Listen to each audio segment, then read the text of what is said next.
The soft-spoken Deputy Chief Justice would appear before a person who would be considered her junior to answer to 6 charges.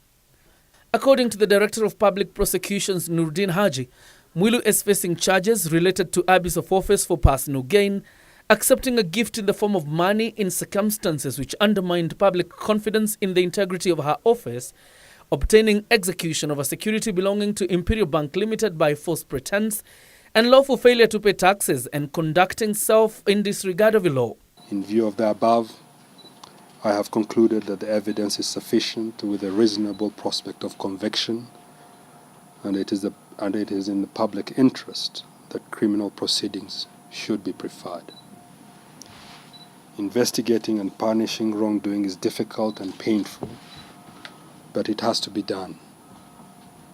Adherence to the rule of law binds and strengthens us as a nation. Our country is being torn apart by people who have been placed in positions of trust and who in turn abuse this trust. The alleged offences committed by Mwilu during her tenure as judge of the Court of Appeal. Makosa ambayo yametokea kwa muda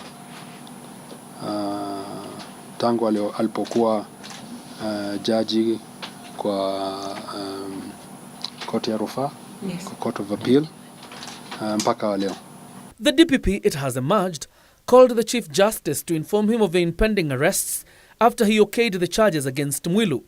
This decision has not been taken lightly, but it is the right decision under the law.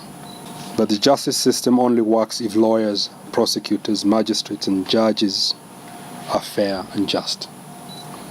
There can be no justice if lawyers, prosecutors, magistrates, judges and investigators who are court officials use their position to enrich themselves at the expense of the Kenyan people.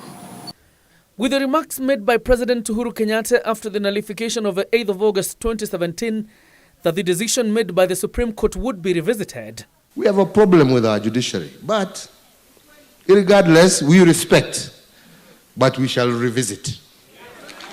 Haji refuted speculation that the chicken had come home to roost for the judiciary. We are an independent institution, and we are not going or are not being directed by anyone or by any statements given out there. This decision was made independently of all other matters and factors that you might think that might have brought this about.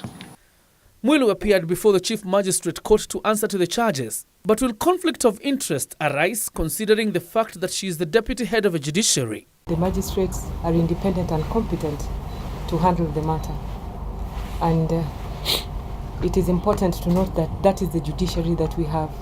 The charging of Mwilu will most likely occasion a crisis at the Supreme Court and the Judicial Service Commission, with a public servant who has taken plea on corruption charges expected to step aside.